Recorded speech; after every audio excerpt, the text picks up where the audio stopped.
All right, my guest today is Henry Tye, the founder of BigDomain.my. For those of you who don't know, Big Domain is a domain registrar that also provides web hosting, web design, SEO services, and several other related services to help you launch and run a business.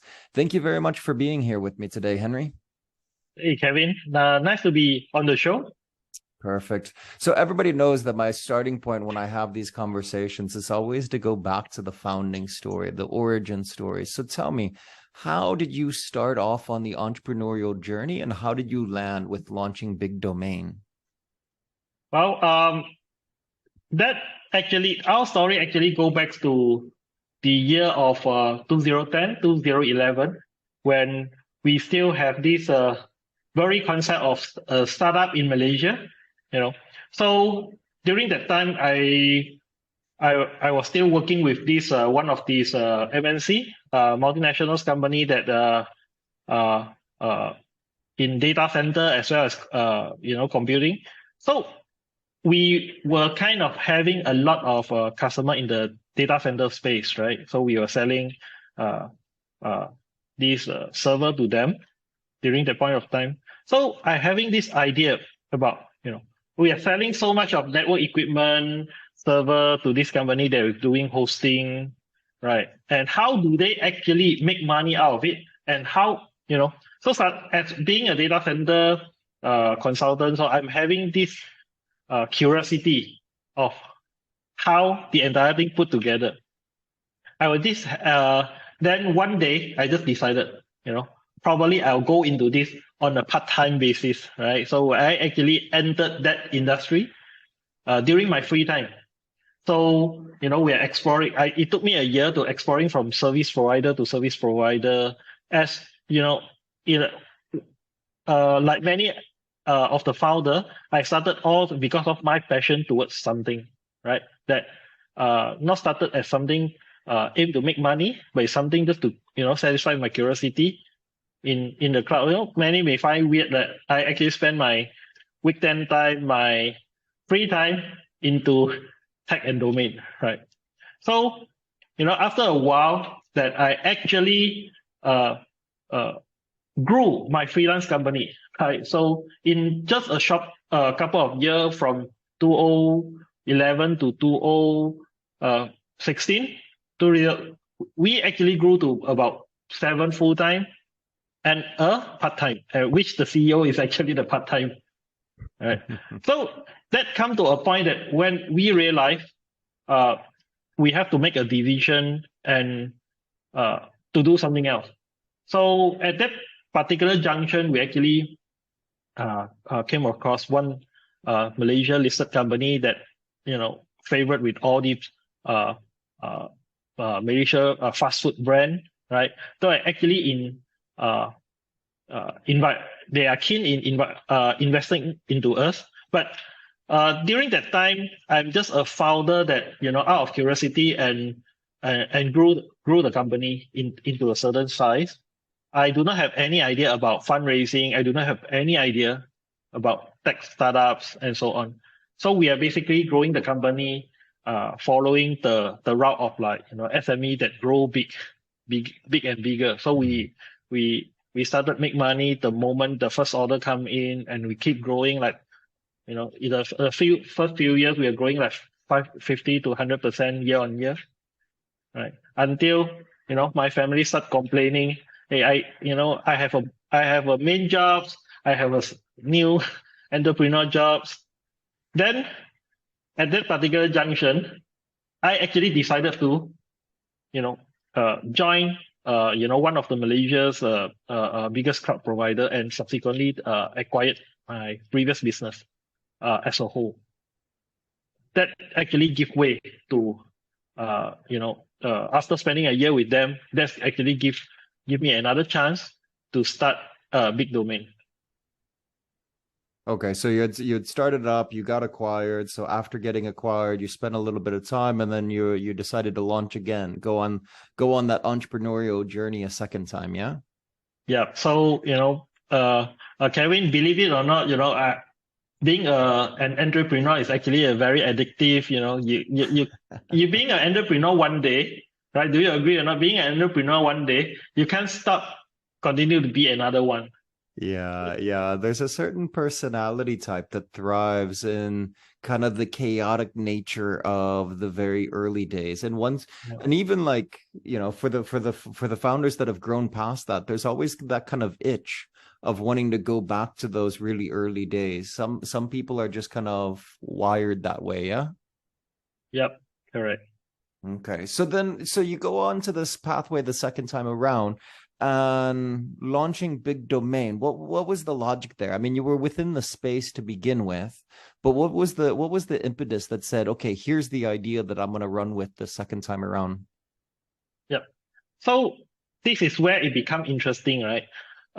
During the first part of my entrepreneur journey, where I was still having a full-time job, I was merely testing my idea around to see whether it works or not, because I don't have a financial burden that I need to worry so much. I can feel free just to expand my idea into domain name, into hosting. We also captured, during that time we are so innovative and get questioned by the industry, because we are the first company to launch buy domain, free hosting, right? Mm-hmm. And usually that is the other way around, where you buy hosting and free domain name. So we are among the Asian cheapest provider to innovate, right? So I kind of like something that AirAsia is doing. Everyone can fly. To us, if everyone can have a website. So that's why we give away all these until we captured quite a number of attention during my first part. But we don't have so much an idea about, what kind of IP that we want to build. Because end of the day, a hosting industry in Malaysia, you are similar to a commodity traders. You buy and sell technologies that is, there's a very little barrier of entry. So any high school student or university student can start a hosting company operations, right? So during my first part, when I sold my company, so I was trying to find a direction, right? So when I started Big Domain, right, it became clear to me that the directions that we want to go is to make technologies simpler for the business to adopt. Okay, imagine in the SaaS world, software as a service, there's so many tools, technologies that actually come out. We have so many tools in virtual meetings. We have so many tools in productivity. We have so many tools in, lately, cybersecurity has become a focus among startups, corporations, due to there's so many incidents or threat available. But, the businesses, they're having a hard time choosing the right solution. So, corporations, they have a standard practice, but not with the SME.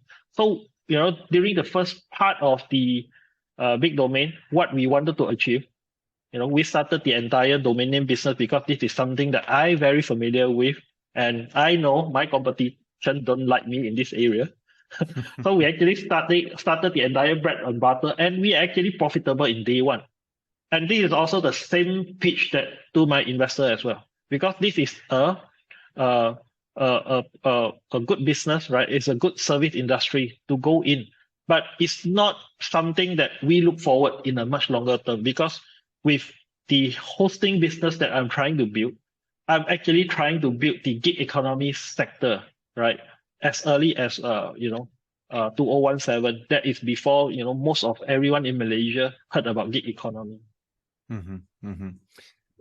Let me ask you a question on that one point, because you mentioned your view on the hosting side of it. Do you have your own infrastructure, or are you repackaging out like other cloud service providers, or how was it in those early days?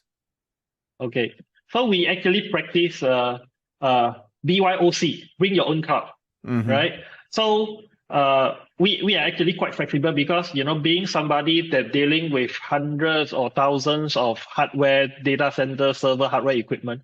So that is something that we decided during Big Domain's time. We are not going to deal with all the hardware, data center and stuff. We will just they'll help our customer to do the management in terms of their software, their security, their management stack, right? So in our belief that whenever customer they wanted to do something, right, they may or may not have the expertise of doing it all by themselves. They don't have an in-house person. They may have a developer with them, but they don't have an operation person, a data center operation person with them, right, to manage all the optimization, security, backup, and so on. So we decided to launch something on the BYOC area where our customer can choose to use the cloud that we are managing with our hyperscaler friend, right? So we do have some partnerships going on with a lot of our hyperscaler. So whereby we will buy all these data center resources as a bulk, we will repackage it into something the business can use in day one with a few clicks, like less than 10 minutes, and they can start using it without worrying so much about security, management, setting up, and all this complex matter. And if the customer have a choice to bring in their own data center of their preference, right? If let's say they want to bring in Azure, Ali Cloud, Huawei Cloud, what kind of cloud that they want, we will help them to secure and back up the workload like if we are their in-house resources, then they can have a peace of mind managing their resources without the needs of learning all this technology and skill, dealing with them on the technology basis. Ultimately, we just have one goal, Kevin. We want to make the technology that's so simple that everybody can use it, easily, and they keep on focused on their business rather than have to worry so much about the tech and backend. Yeah, a lot of the infrastructure side of a website is beyond the technical capabilities of a lot of people. There's plenty of tools nowadays in regards to how to fill out the content, how to plug and play these different things, but that back end infrastructure is still a little bit of a gap. Yeah. Yeah, correct. So it's actually require a lot of skill and exposure. And to our experience, that is, imagine you are hiring a freelance developer or somebody in-house, your development team.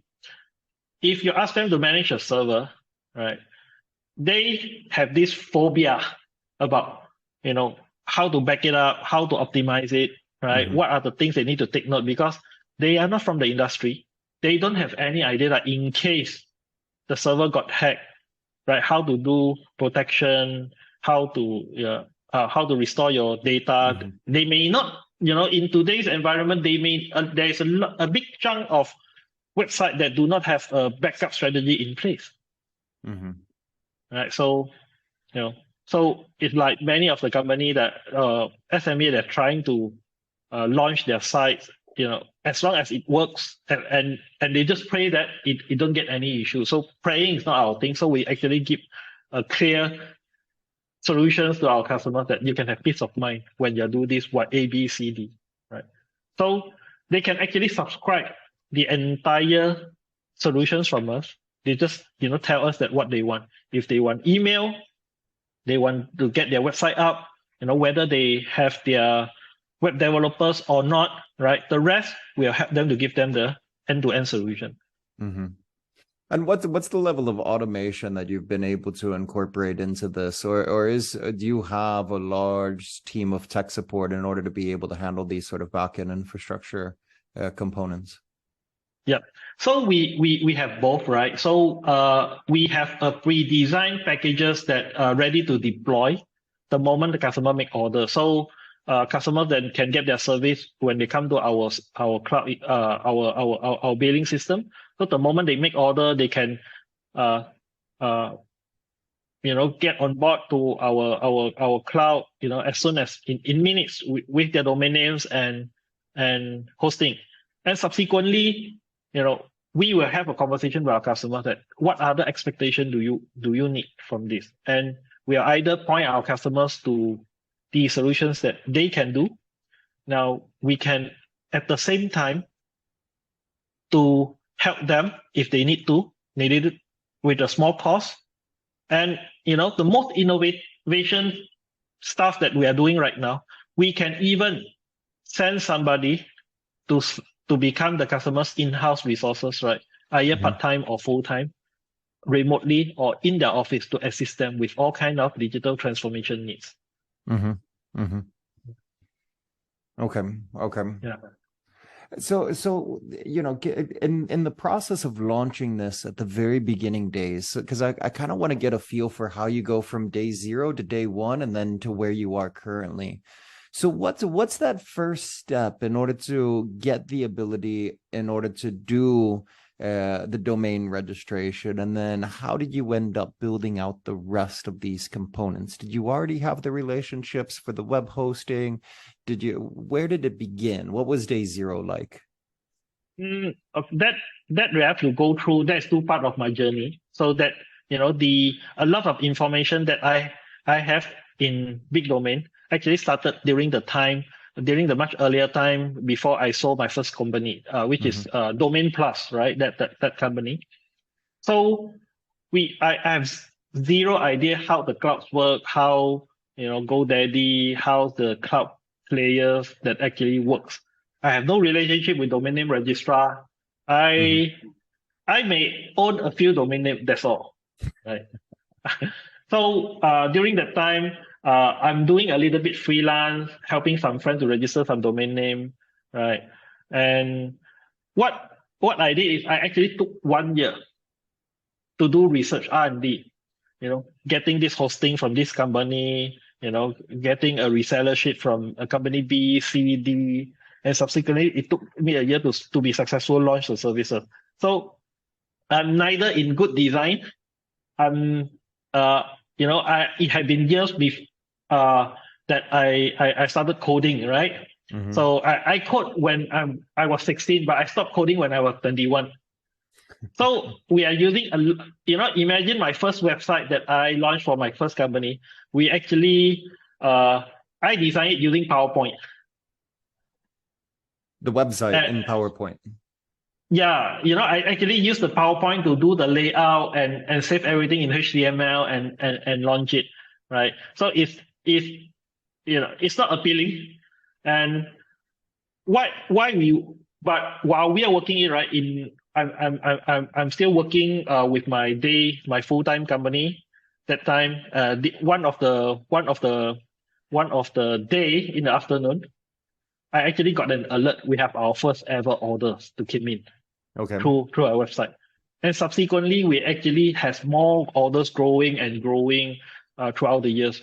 With that, we actually had our first field relationship. We actually captured the attention of the domain name registrar, because domain name registrar, they actually look at the volumes. They don't look at 1, 2, 10, 15, right? So during that time using PowerPoint, the website done by PowerPoint, we actually can secure about 100 domain name a month, which higher than what there is a lot of local web designer and hosting companies, right? So with that, we start launching our hosting services, our web design services, with more team members actually joining in. While I'm still managing the company in a part-time basis, we have our full-time customer service, web designer. We have 2 corporate sales that running to provide services to companies, right? We have listed company customer, we have government customer. So all these customers come in until at a time that we realize, during the early stage, like many of the founder that is not embracing the startup framework, I handle everything myself. That's the pro and con. So I'm trying to learn startup from my good friend Curry Koo. He was the advocate of startups. He keep on educating people, about startup. During that time, I really have no idea how significant is different between SME and startup. So in SME, how I manage SME, I was the head of the company and I do everything myself. I micromanage everything. I don't have co-founders, right? So, the investors that actually came in that asked me, hey, I can only see you as the asset of the company, right? It become a risk for any of the investor to really want to invest. Very true, very true. Too much key man risk, you get in a car accident or something, and next thing you know, the company is down. Yeah. So, the entire company operations depends on one person to make a daily decision. Then I started to think about what should I do next to, start learning actively about Founder Institute is something I joined then after I sold my company. I joined Founder Institute while I'm working full time with the cloud company as one of their senior manager. So I start to learn, pitching, doing my deck, PowerPoint, do my 1 minute pitch, do market validations, right? So imagine after I sold my company, I start to learn all this. A lot of it, I mean, you can build a business and you can sell that business, but there's kind of a recipe that comes out of a program like that there's a lot of education that even if you've had some success in the past, you may still not have that level of efficiencies. Yep, exactly. One of the downside on the company that I sold, what I failed to realize the valuation of the company. I actually sold it very cheap. Okay. I actually saw it very cheap, under valuation. But knowing that I can start back the similar company very fast because I already have the success story, right, with a good track record. So I actually came back and start Big Domain. And Big Domain, I start to have one clear idea. I still start Big Domain all by myself, Kevin. Yeah. All by myself, and I run the company for almost 2 years without any co-founder because I wasn't able to find a co-founder then. So my plan is I'm trying to hire or recruit a co-founder when I'm profitable. Yeah, which is not easy. Not to easy. do. I mean, you said you were making money on day one, but even still, finding a co-founder in general before or after or whatever sort of point, it's not easy. It's a long-term relationship. You really got to find somebody that kind of gels with you. Yeah. Yeah. To share your synergies, you share your vision, right? And it's more difficult to compared to even finding a girlfriend or a wife, right? Because this person works with you, you tend to have a lot of argument, disagreement. You can't find a co-founder that say yes to everything that you say. Yeah, it's no point then. You need somebody that brings a different skill set and a different perspective. And conflict is going to be inevitable, but it's a matter of how do you actually manage that, and can you do it in a way that is constructive. And the same way that marriages and girlfriends have a failure rate, co-founders have failure rates too. Yeah. So after 3 years, I finally found a new co-founder. I've tried to basically join us to start our initiative that I can have someone to trust, working in a startup environment together with me. Yeah. So but before I found my co-founder, so I basically because of the passion, how we wanted things to move, because of the track record, we actually managed to find some angel investors that actually trust us, and they actually invested in us in the early stage for the last few years. Okay. Let me jump back a little bit. So I mean, so you went through kind of a pre-seed accelerator in Founder Institute. How was that? And you had noted that you had already sold the company, you were already a successful entrepreneur with an exit, even though you believe you sold it at too low of a valuation. What was the experience of going through a program like that? Because that one in particular is known for being pretty intense and the pass rates are pretty low. What was your experience in going through it? I know you said that you learned a lot of new information, but how was it to keep pace with a fast program like that? It's not easy, Kevin, to with somebody who sold a company before and who ran a company full time while working for another company. I tell myself, I thought I am tough, but it seems that the program is tougher. I actually gave up during the first cohort. Yeah. Halfway because of the being a founder and an entrepreneur, sometimes you will have some kind of arrogant yourself, right? To arrogant and confident yourself. And after you're hearing criticism from other mentor and entrepreneur, sometimes you will just give up, right?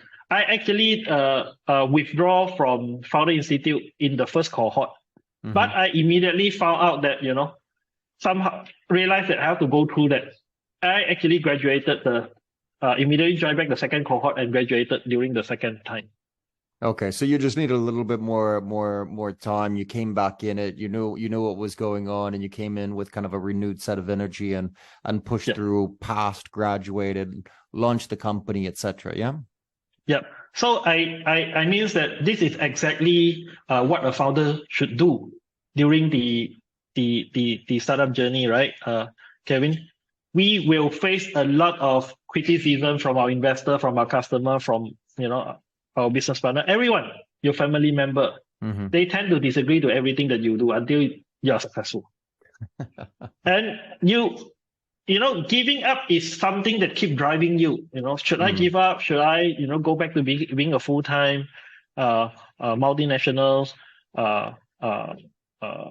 some working for some multinationals company or not, right? So you tend to have this, but you push through your challenges, right? Being in business, being in funding, right? Being in a lot of area.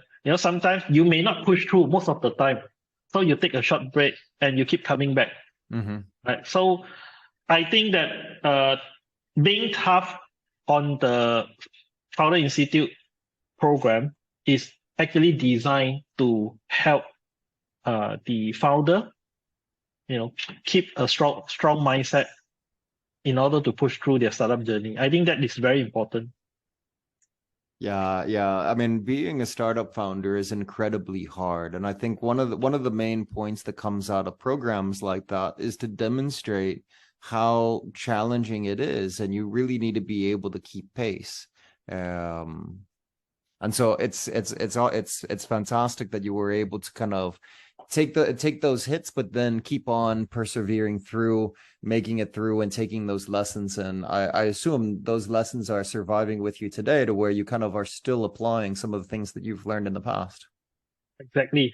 So so one of the things that I still do today is to connect with all the startup community, founders for founder with founders initiative, right? We think that programs like Founder Institute will definitely help, because it's like you going to the gym, right? Is it easier to go with the gym yourself, or it's much more motivating when you're doing all these startup initiative together with other founders together? You keep motivating each other and you keep pushing everybody too. So I am very active in the startup ecosystem ever since, and supporting a lot of startup initiative, both by the local government agency, local startup founder, while I'm myself is pushing through my own startup journey. So I think the kind of sharing with the startup ecosystems, right? We have to really support each other, right? Create a community to be successful. Yeah, I definitely agree. It really takes a community in order to build a thriving ecosystem. I mean, obviously, the more digital businesses that come up, the more folks that are needing websites and domains, etc. So there's obviously a need for you to help stimulate that. But I love the fact that you're trying to take some of the lessons that you've learned and impart those into the community of the young up and comers as well. So that's the big thing on community, is to learn the lessons of the past so that you can kind of leapfrog over those and improve your odds. Yeah, exactly. So, big domain right now. So we are working not only to, during the pandemic time, what we have done is we are working very closely with the startups community. We're also helping a lot of SME to go through the effects of pandemic together, because, business are tough. It's still tough today, Mm-hmm. and it'll be tougher to the rest of the year, right?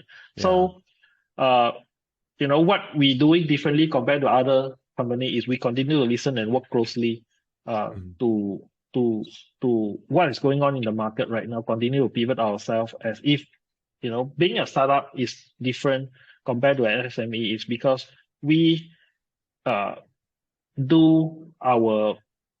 run our business like day one, every day in our business. So we continue to innovate, we continue to drive changes to our environment. So that is something that a lot of founder is not able to accept. And how do you view the changes in the market? I mean, you referred earlier that the domain registration is fairly commoditized. You've taken a little bit of a tactic with it. But when you look forward at the rest of the components of your business and some of the products and the innovations that you're doing, whether it's on the hosting, the web design, or some of these additional components, what's your view on the outlook, and where do you think that you'll be focusing the majority of your attention in the coming year? We are focusing a lot of innovation, right? So it's like you're buying a house. So buying a domain name and a hosting is like you're buying an empty land or a building, right? So you get the customer to do it themselves. We no longer ask the questions, whether you want to rent a shop or you want to get a hosting or not. So this is not something that we are focused right now, because end of the day, customers' data, they just want to ensure that they can host it into some place that is reliable. They don't care who is the service provider, right? But of course, the service provider have to provide a kind of reliability and branding. Now we start to ask people, what do they want to do on the cloud? How can cloud can help them? Their ultimate outcome. So we become an outcome-focused company rather than a community to say, hey, Kevin, we sell domain name. Do you want it? We have a hosting that costs a few hundred a year, or some hosting that costs a few hundred a month. So this is some business practice is still focused. So we actually focus on solutions like we help the customer in successfully, get their first sales online. How to do that when they don't even have an in-house IT, right? So we do an end-to-end solutions, right? So we even, to some businesses that they are not really online friendly, right? So they're still managing the business on a traditional way. We even send people right now to, their premises to educate and handhold them to the entire digital transformation journey. So they will go online one way or the other. So compared to the hyperscaler that actually coming through Malaysia, right? We see them as a value rather than a threat to the local hosting provider, because we go beyond selling CPUs or RAM, right? So we actually looking at customers' objective and how we can help them to run their business more efficiently, expand their business to more location. And at the same time, this year, our primary focus is in cybersecurity to keep everybody's running a safe business environment. Okay. And how do you view on some of these components the question of build versus buy, build versus repackage, these sort of questions when you look at some of it? So, with certain types of solutions, there's some competitors out in the space. How do you end up deciding whether or not to build your own solution? Let's take cybersecurity for an example. There's a handful of folks out there that have these sort of plug and play solutions. We don't need to get into the quality component of it, but they exist. When you look at an area like that, and I'm just using this as an example, how do you decide on whether or not you're going to build your own solution, you're going to buy a solution, or you'll simply repackage and resell an existing solution? Yeah, so in a lot of these area that most of the time we are not a technology provider or a technology producer on the segment, because in my understanding that we don't have to reinvent the wheel all by ourselves. So if we see that there is a good solution, we simply work on a relationship with them to provide these solutions to our customer. And end of the day, when we decide and recommend all these solutions to our customer, we will be a primary user ourselves. I mean, back to your earlier questions, right? Why we are launching gig economy is because we are the big fans of gig economy or freelancer user during the first part, first big part of our journey, right? So we ourselves, we have to become the user ourselves and be successful in order to recommend to our client. Like for example, over the past 5 years, we actually spent over 1 million ringgit hiring freelancer. And comparatively, we are, that is a significant amount for the company at our size, right? So we actually accumulated a lot of experience in that area. So likewise with cybersecurity as well. So we are working with a lot of international partners or even hyperscaler to see whether the solution is fit for ourselves. So, but the solutions will not fit to every businesses. So end of the day, we'll still need to do some analysis to our customers' environment, and subsequently, do fine tune the solution so that it can measure to our customer. If let's say you're looking at the SaaS landscape, the software as a service landscape, there's already a crowded space for all these SaaS provider, right? So there's almost everything for everything right now.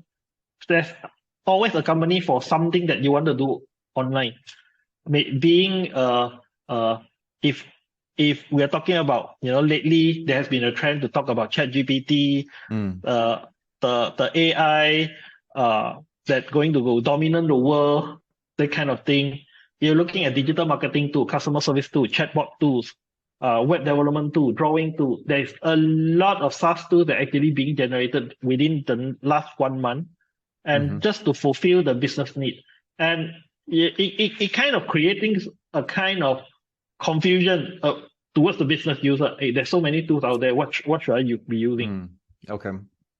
Right. Okay. So our value is we shortlist the kind of SaaS tool in our database, right? And we are building a marketplace whereby the customer can subscribe the tool themselves, or we give them the recommendation through based on the customer's environment.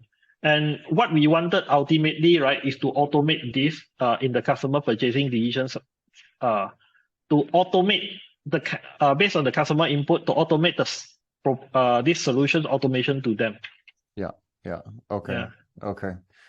No, that makes sense. There are a lot of players out there, so there's no need to reinvent the wheel, but the layer of value really comes down to the curation of a marketplace, so that an individual who may not necessarily have the highest level of tech sophistication can more easily encounter and utilize the tools that are specific to their use case. Yeah. Yep. Correct. Okay. Interesting. I guess one more question before we move towards wrapping up. When you look at your business, a large component of it is international by nature. When we think of websites, they're not necessarily geographically bound, other than some of the extensions being country specific. How do you view your developments internationally, and do you have any particular targets in regards to wanting to grow your footprint? Definitely. For now, for the last 5 years, we are focusing growing our footprint in Malaysia. But because of this borderless kind of business we are running, we have a lot of customers coming from all the other every part of the world, right? First of all, we are proud to say that we having the most competitive price point being in Malaysia. I think I see Malaysia as an advantage because of the currency that we have right now compared to the other country. We have the cost advantages for the service and solutions that actually develop in Malaysia, right? And of course, the kind of we actually plan to launch our solutions to other neighboring countries with the higher national footprint, like for instances, Indonesia, right? Where there are more people that will require this kind of services. and even to other countries like Singapore or Europe, where we have the currency advantage in terms of lower price point. Sure. So we are building our capability in terms of language support. If to deal with country like Indonesia, you really need to change the kind of communications and culture. How you need some local to support locals. Yeah, you need an Indonesian speaker in Indonesia in order to be able to support them, and the same applies to whichever country, with the exception perhaps of some of the larger English speaking. You can there's plenty good English speakers in Malaysia that you can leverage, but when it comes to other national languages, absolutely. Yeah. So we actually trying to increase our footprint through multiple collaboration with our business partner as well. So a lot of them, they already have a good footprint in the overseas. So our aim is to automate all these solutions and subsequently build an automated marketplace to evaluate the solutions in the market based on the crowd feedback and subsequently recommend to the business and give them a way or existing deployment template that they can deploy this faster.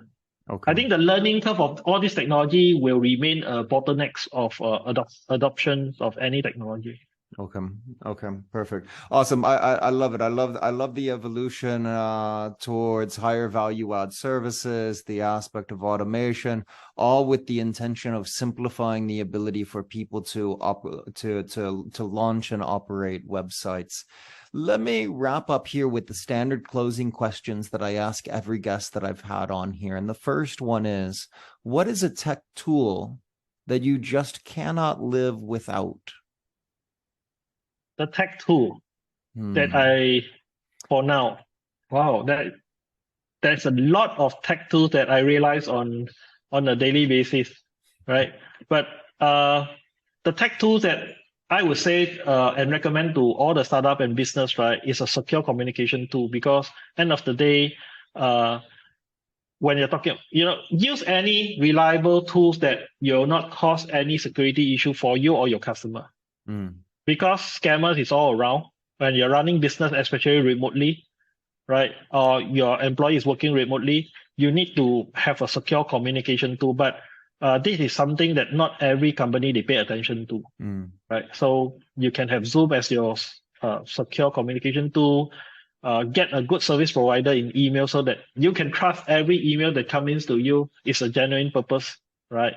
Yeah. Because we have a lot of good people, knowledgeable people in the company, but you can't just make sure that everyone is as good as you, right? So yeah, and phishing scams on email are so sophisticated right now. My spam filter on my own email account is oftentimes working in overdrive.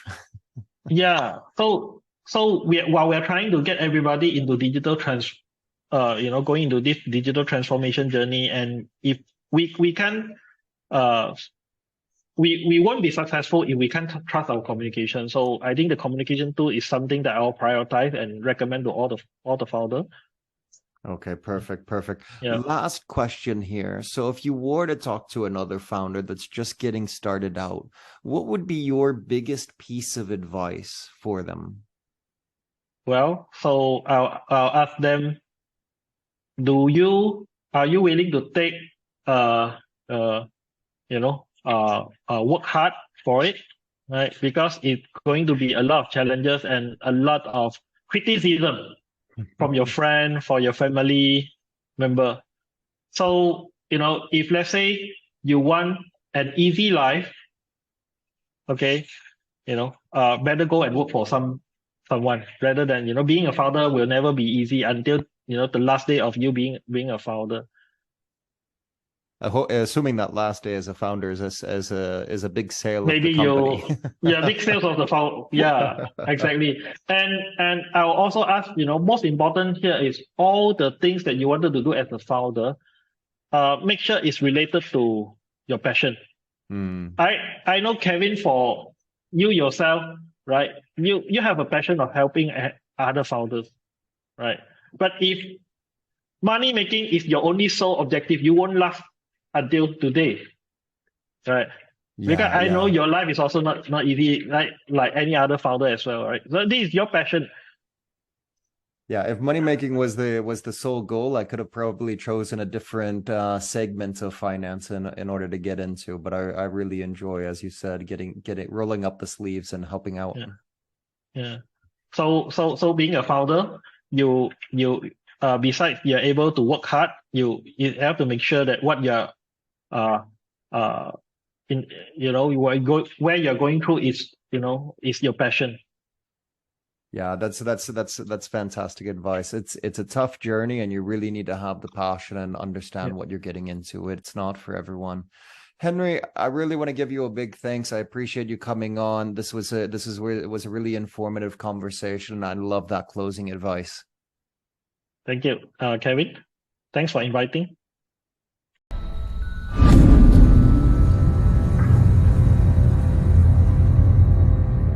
All right, that wraps it up for another fantastic episode of the Sea of Startups. If you've enjoyed this episode, please share it with a friend. Go onto iTunes or wherever you get your podcasts and leave us a review.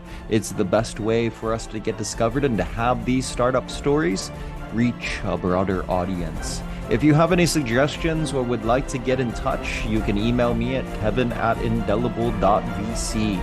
As always, I'm your host, Kevin Brocklin from Indelible Ventures, and this is the Sea of Startups.